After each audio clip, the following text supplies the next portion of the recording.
episode of Politics for Dummies. Today, we're about 83 days out from the election. Joe Biden has just picked his running mate, Kamala Harris. So really just the conventions and the debates, and then it's going to be election time. So, with that being said, um, I wanted to look at the electoral map and um, see if Donald Trump performed the way he did in 2016, how he outperformed in most swing states, what that map would look like.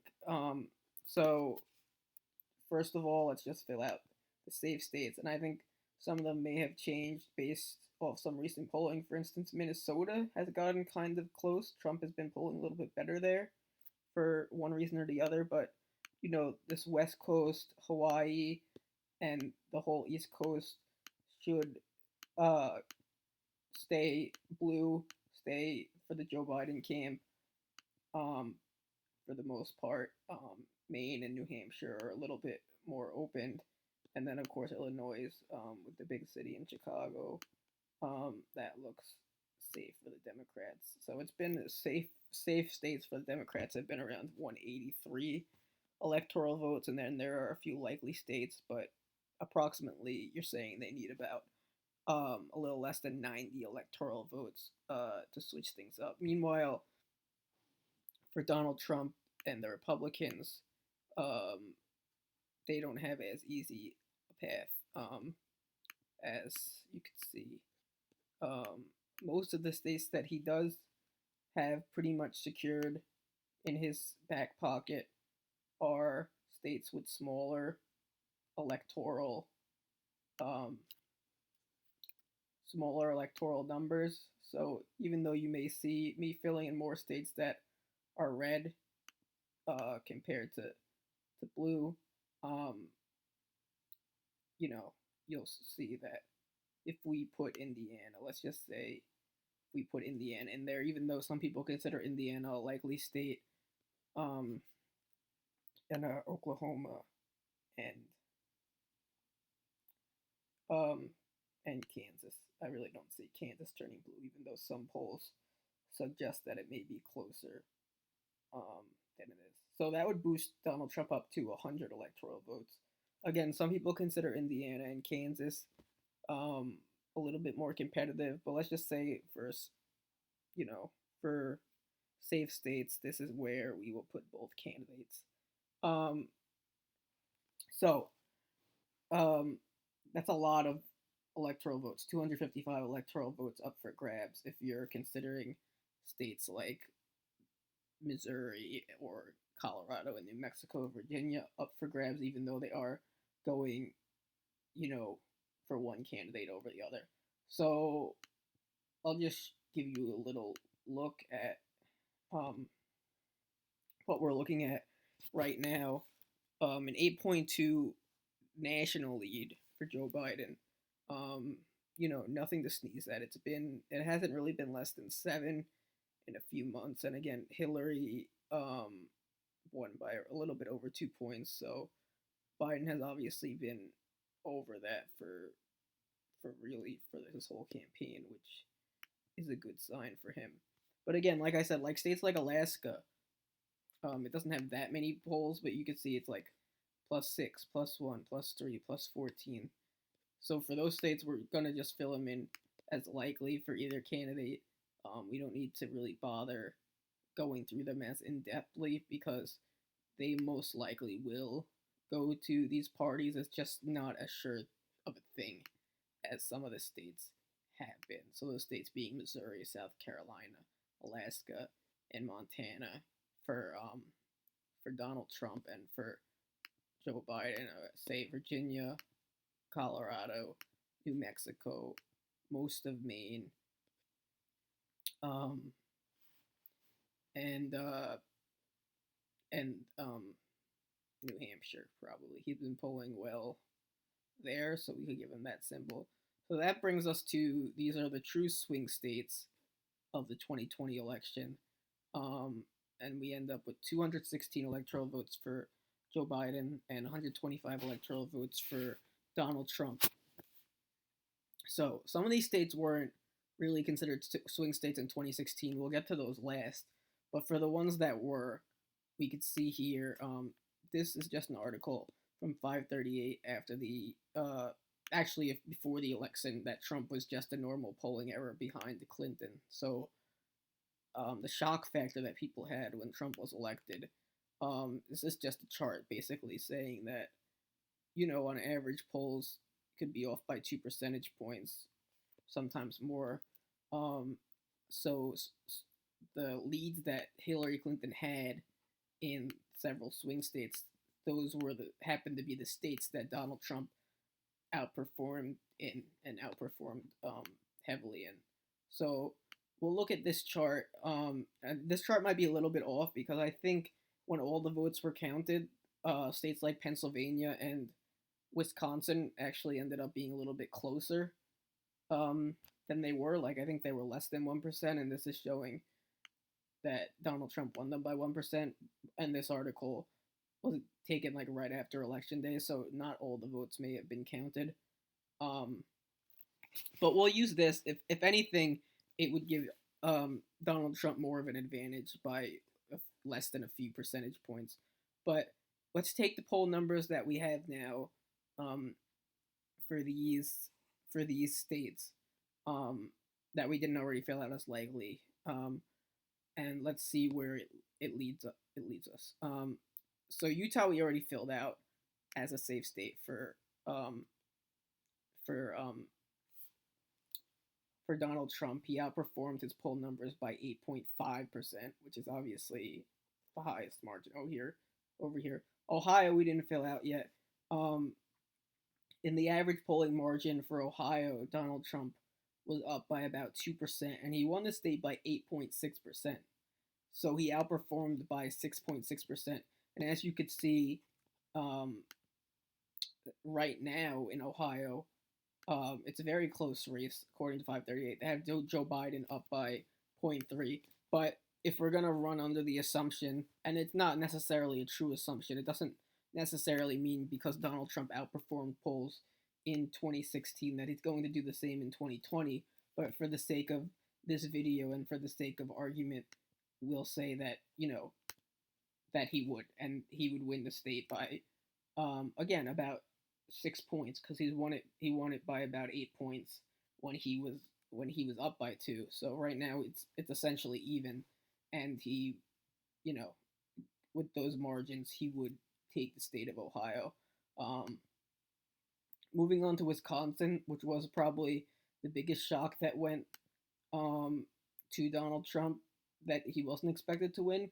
He was minus 5.4, which I think maybe was one of the, I heard another YouTuber say, the one state that really fell out of um, the margin of error kind of thing, because it was more than like 4 points, which is usually about the margin of error. And he was minus 5.4, and he won it by, I think he won it by less than 1%, but in this case, they'll give him 1%. He won it by 1%, and that's an advantage of 6.4 points. So let's take a look at Wisconsin now and see if that would change things. So actually, as of today, it looks like the number has gone down a little bit than it was. So actually, as of today, August 12th, it has Joe Biden up 6.2 points, and Donald Trump outperformed by 6.4 according to this model. So that would put Donald Trump up by 0.2 percentage points, meaning, if you believe that there's going to be a discrepancy in the polling as there was last time, then, then Donald Trump would actually barely win Wisconsin, but he still would win it, giving him a big victory there. So moving on, we'll go to Iowa. Again, he was favored going into it by 3.4, and he outperformed by 6.2. It shouldn't be that much of a surprise. I mean, the polling in Iowa is close, but Donald Trump is leading it, and he outperformed it. So with that being said, obviously in this situation, he would carry the state of Iowa. So the only state so far that he had gained as a result of that polling error that was from 2016 was Wisconsin. Um, but again, it is tighter in these other states than it was on election going into election day for Hillary Clinton. But um, we'll move on into Pennsylvania, obviously another big state. So this state, Donald Trump was trailing by 3.7. That's around the margin of error that it could be. They say he won the state by 1.2 points. So roughly almost 5 points he outperformed, but there's exactly 4.9 points is um how much he outperformed. And looking at the state of Pennsylvania, Joe Biden is leading it by 6.3 points right now. So going off of that, Donald Trump's outperforming in the state of Pennsylvania there still wouldn't be enough to put him over Joe Biden if the polling was taking place today. Um, so that state would go to Joe Biden, which is obviously would be a huge win. 20 electoral votes going the other way would already put him over Hillary Clinton's total in the 2016 election, which would obviously a lot more states to go. Um, Moving on to Minnesota, a state that Hillary Clinton did win, but she was favored by 5.9. She only um, won by 1.4, which is a 4.5 difference. And Minnesota's been interesting because that was a state that Hillary won, so I think people kind of assume that she's just going that Biden would just win it again because he's polling better than Hillary. But there was a poll yesterday from Emerson College, an A-minus pollster, that had Joe Biden up by only 2%, and they've been doing less polls for Minnesota because it's not wasn't considered as much as a swing state. Um, but you could see he was up by like 10 in June and July, and now that has dwindled down to 5.4. So it's gotten tighter. If these polls aren't outliers, and you know, they could be for whatever reason. Whether it's the violence and the looting that went on in Minnesota, people didn't like that, and they want a more stringent president to maintain that. Um, won't know for sure, but anyway, he outperformed Minnesota by 4.5%. Again, Joe Biden's up by 5.4%. So again, it would be close, but Joe Biden would still carry the state of Minnesota. Um, and moving on to North Carolina now, where he was only down by zero point 0.7 going into the election, so it was almost a tie, and he won it by 3.8. So he outperformed it again by 4.5 points.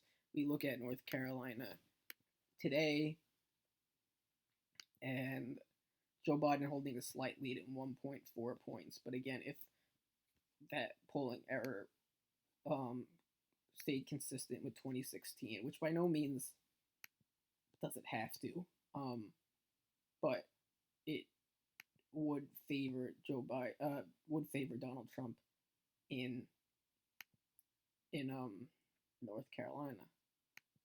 That should actually be a tilt to Wisconsin. Moving on to Michigan. This is a state where Joe Biden has been performing probably the best out of the states that Hillary Clinton didn't carry. Um, Again, going into Election Day 2016, Donald Trump was down by 4 points. He won by zero point 0.3 points, so a 4.3 point difference. So in Michigan, that wouldn't make a difference because, as you can see right now, Michigan is a 7.4 point advantage for Joe Biden. So that really wouldn't change things. It would make the race closer, but it wouldn't change things. So that brings gaining Pennsylvania and Michigan so far. That would give Joe Biden 262 electoral votes, so only 8 away. So basically, if he wins any of these other states besides Nevada, then he would, he would be elected president. Um, so let's move on to Maine. Again, we already filled that out. So Donald Trump outperformed by 3.9. Biden is up by more than that, so we won't worry about that. New Hampshire, again, Donald Trump outperformed by about 3.3. Right now, Joe Biden's up by about 9, so that wouldn't make a difference. In Arizona, he was actually up going into election day, but only by 2.4 points. Um, and he did outperform that number by about 2 points. So looking at Arizona right now is a state that Joe Biden has been polling pretty well at, considering how Democrats usually fare in Arizona. Um, you know, it's been a state that, there are a few outliers where Trump is leading, but when he's leading, it's by about one, and it seems to be by less reliable um, pollsters, according to 538 anyway. But it's interesting that a state like Arizona is Emerson College, which is rated as an A minus pollster. Biden has a 7 point lead, but in a state like Minnesota, which was almost thought to be not guaranteed, but very likely for Biden, he was only up by two. These polls are showing Biden up by as many as seven, and usually when he's up, it's by at least 3 points. This latest one had him up by one, but either way, it's an average of 3.4 points, and obviously that 3.4 points is more than 2 points, so it would give Joe Biden a slight advantage in Arizona, which would put him over that 270 mark. Um, so if we are to believe the polls, and if we think that Donald Trump at the best will beat his projections by the margins he did against Hillary Clinton and nothing more than that, which is no guarantee that he will reach that margin, and it's no guarantee that he won't surpass it. And of course, we're still 2.5 months away from the election, so things can change, and we'll have to wait and see. But this is just if the election were being held today. So moving on to Florida, obviously that's a big state with 29 electoral votes, and it was basically tied going into election day. Hillary Clinton was up by zero point 0.6, and Donald Trump ended up winning by 1.3. So not even two points that he outperformed it. So that was really, you know, definitely within the margin of error that most polls go by, less than 2 percentage points. So Florida right now is not as close as it usually is. It's not a runaway, but 5.2 points. That's a pretty solid lead for a state that generally is decided by 2 points or less, really, for the most part in recent elections. Um, so that wouldn't change the result in Florida. In fact, Joe Biden would still be projected to win the state by a little bit over 3 points, which is a pretty large lead for especially a challenger in a state like Florida. So Colorado, we already ran through. Joe Biden has definitely increased the lead in Colorado. He's way more than 3.8 points ahead. He's about 13 points ahead. Um, so in Georgia, Donald Trump was up 4 points going into election day. He won the state by a little bit more than that. And, Georgia has been a state that Joe Biden has been polling pretty well in. It's kind of been back and forth, but most recently the average is Donald Trump by 0.6 points. So that state would stay with Donald Trump if the election was held today. And then one more state in this one that we'll go through. We went through Virginia, obviously. Um, Not that much of a change there, and Joe Biden is leading the state by double digits, I think, still. Nevada, he actually did worse. So these two states, New Mexico and Nevada, um, Trump actually did worse than he was projected to do. He was only down by zero point 0.7, and he actually lost the state by 2.4 points. So he did worse, and that means obviously as long as Joe Biden is winning in Nevada, which he is, he would hold on to that state. He's winning by 6.4 points, so he would roughly win by about 8 points um, with that, margin of victory.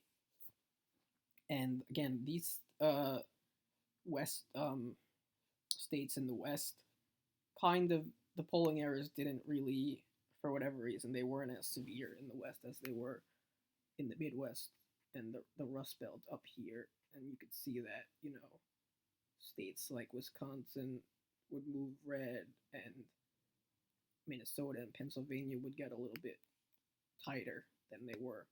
Um, so for these two separate districts right now, they have it as like a tilt for either candidate, so it would basically break it even. Um, so again, that would leave Joe Biden with 309 electoral votes to Donald Trump's 191 electoral votes. But there is one state here, obviously, that isn't colored in, and that is Texas. Um,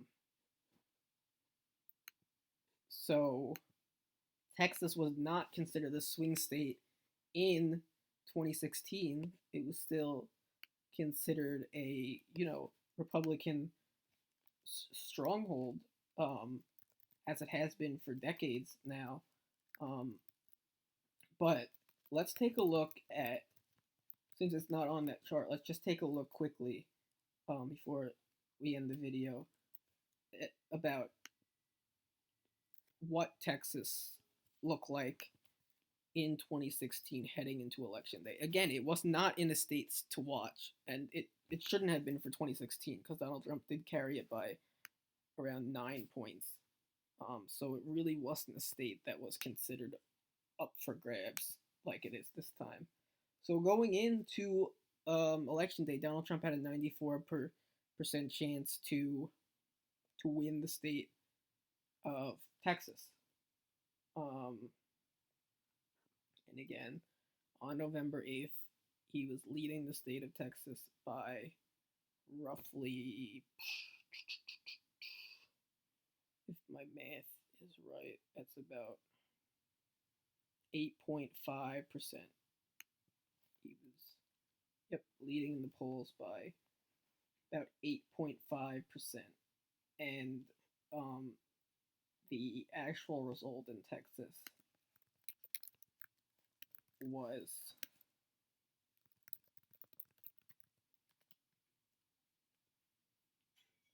it ended up being basically 9 points. So he outperformed his polling numbers by roughly half a percentage point. So again, Texas is a lot closer this time than he has been. Not much has changed. According to this polling number, Trump would still eke out a win in Texas by a little bit over 1 percentage point. But the fact that it is this close, and it was never, ever this close in 2016, could kind of show you how some of the demographics have changed. You could see here, these are polls dating back all the way from February up until November for the 2016 election. You see all red. Not one poll had Hillary Clinton favored in Texas. And obviously, there have been numerous polls that have had Joe Biden with a lead in Texas. Still not enough for him to overtake Trump in Texas, but enough to make it interesting if things go, a different way. So this would be the map for the 2020 election if the election took place today, and if Trump outperformed the polls like he did in 2016. So obviously, you could see here, um, uh, Joe Biden wouldn't lose any states that Hillary Clinton won. It was close in Minnesota, but that he would still eke out a win in Minnesota. And he's able to flip Pennsylvania, Michigan, Florida, and Arizona. And of course, that's enough to bring him over to 70. um, and states where he actually has a lead. But if Donald Trump's outperforming states like North Carolina and um, Wisconsin were the two that Joe Biden is actually um, leading in, and maybe Ohio by a little bit. But basically, North Carolina and Wisconsin are the states where he had at least a bit of a lead. But Donald Trump's the way he outperformed in 2016 would change those states over. So without taking that margin of error, just going directly off polling, Joe Biden would end up with about 334 electoral votes.